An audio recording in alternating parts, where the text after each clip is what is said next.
Let's start off with the root notes and build triads out of them. So this is the type of thing that you need to get a feel for. Just keep experimenting. You can find the scale that you're in by looking at what notes you've used in the chords and then seeing where you can fill in the gaps to form a complete scale. So now that we know the scale, we can use chord extensions. This is quite common in lo-fi because it adopts a lot of jazz elements, at the forefront of which are fancy chord tones. I also added an accidental for a little bit of spice. The F half diminished adds a little bit of tension, which is then resolved with the C sharp minor 9, which hits on the downbeat, so it's extra impactful. For the melody, I use notes in the scale, though again, you can use notes out of the scale tastefully for extra tension. For sound selection, I went for a vintage electric keyboard that I found in Citrus of all places. With the right effects, I don't think it sounds half bad.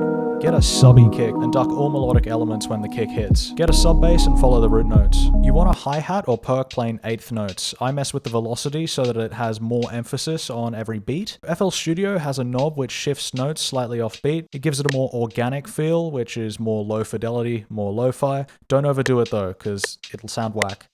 Find a perk, snare, clap of your choice, then hit it on the 2 and 4. You can also layer different sounds like I did. The last thing I added was a string sound and some subtle brass, both drowned in effects. These supported my pre-existing melody, but you might also want to do a counter melody. Last of all, add sound effects and ambience.